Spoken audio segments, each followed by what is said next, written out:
Now the next thing we need to talk about is our hands, because our hands are what we use to make the sounds. So we'll start with our left hand, which is also known as the fretting hand. Our thumb is essentially an anchor on the back of the neck. It guides our hand. The fingers are as follows. Index finger is known as 1, middle finger 2, ring finger 3, pinky 4. The reason this is important is that with chord diagrams, the finger to put where will be indicated by a number, whereas with tablature, which we'll talk about later, we're going to learn both these things soon, uses numbers to indicate what fret on what string. So again, with chord charts, the number is what finger on your left hand, and then it's just basically a snapshot of the neck of your guitar showing you placement. So your right hand is the kind of the engine that drives the train. A lot of people don't give the right hand enough credence, but the great guitar players do, and you'll notice, you'll be like, I'm playing the same notes with your left hand maybe, but your right hand's not doing the same thing. We're going to learn how to strum first. Finger picking is a whole different animal, and you can spend your lifetime perfecting it. You can basically spend your lifetime perfecting anything with music. There's so much to learn. But right now I'm using a thumb pick. And it's just a pick that goes on your thumb so you don't have to worry about holding it. The reason was I was playing some fingerstyle stuff and I was practicing it. You can get a regular old pick and you would hold it between your thumb and first finger. You can use your thumb and second finger if that's comfortable, or your thumb and just the second finger. Eddie Van Halen actually plays like this. And you can fan the pick. It's kind of an interesting thing. So, as I was saying before about the chord diagrams, as you can see, the numbers on these different diagrams are what finger on your left hand to put where. The name of the chord is at top. Okay? And then the way this works is the lines that are running this way are the strings on your guitar from the one closest to you, or the low E, 6th string, up to the highest. So E, A, D, G, B, E, as we talked about earlier. The way some people want to do this to help themselves is if you turn it on its side, like this, then it's kind of like exactly like what your hand should be doing. So we're going to start with this one down here, E. If you can see that there. And I'm going to do it up here. I'm going to demonstrate how to do it. So, as we showed with the diagram, here's how the chord would be played.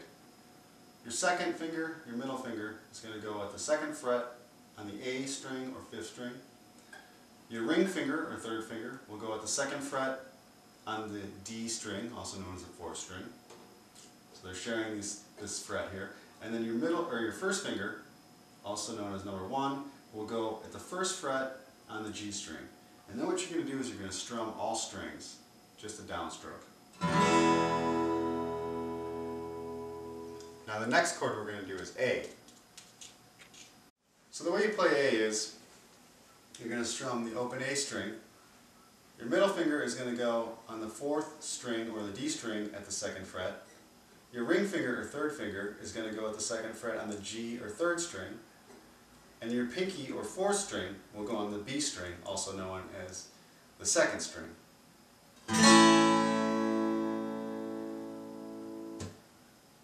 Now the next chord we're going to do is D. Now the D chord, you're not going to strum the low 2 strings, which is the E and the A string. The 4th string, or D string, will be open. Your first finger will go at the 2nd fret on the 3rd or G string.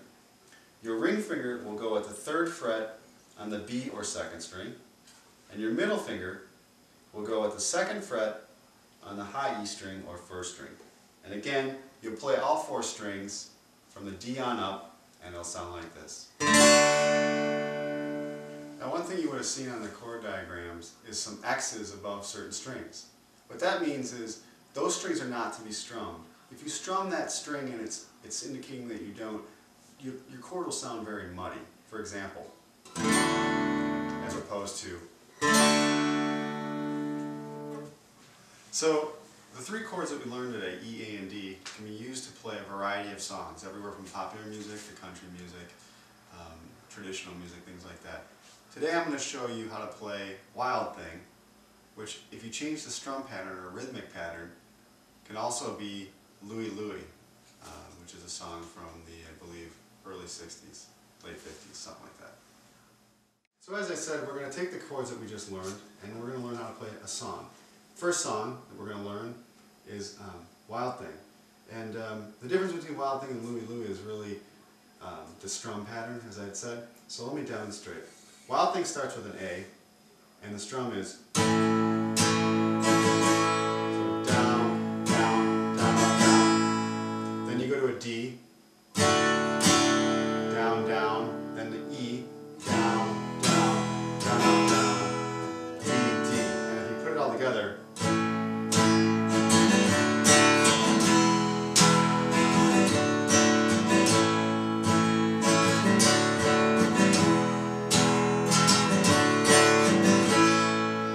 essentially the whole song. The only thing that it has in there that's different is the Wild Thing You Move Me part.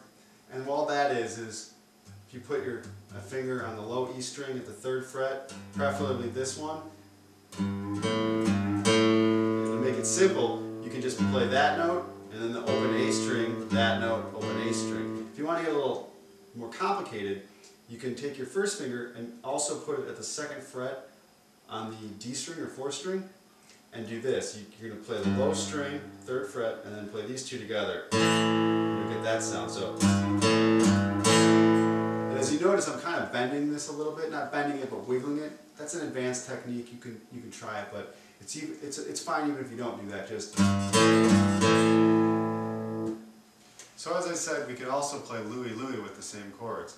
The strum pattern is different, and that's really the only thing. But even the order of the chords is the same. It starts off A, D, and E, and watch this hand.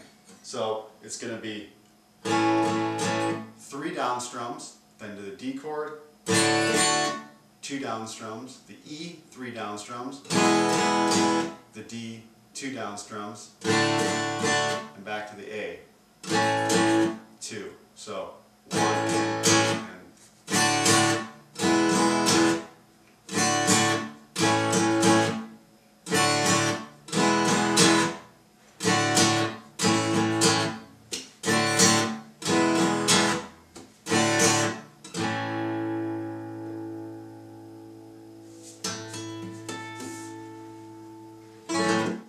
so now we're going to talk about what's called the chromatic exercise, and it's basically what you can use to warm up with to strengthen and coordinate your hands, loosen them up, and warm them up.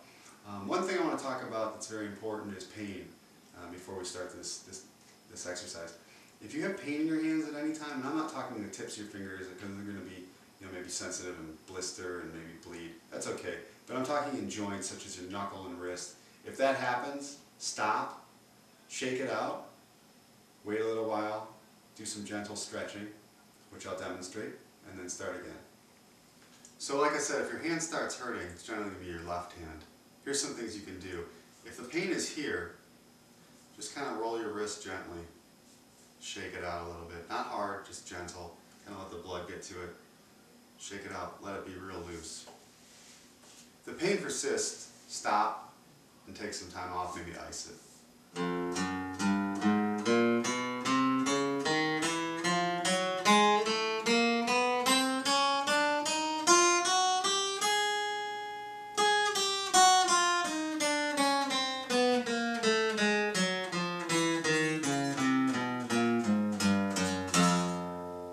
So the chromatic exercise is done like this.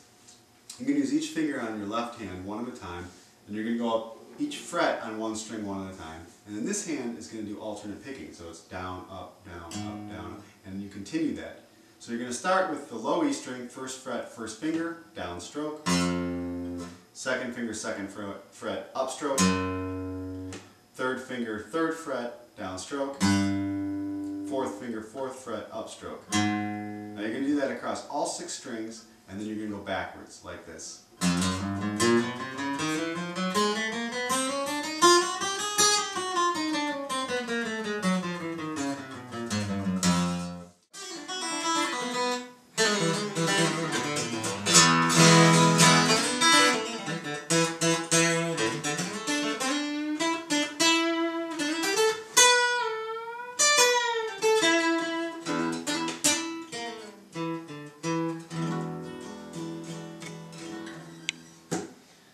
Thanks for tuning in. I'm going to go to sleep now. Have a good night.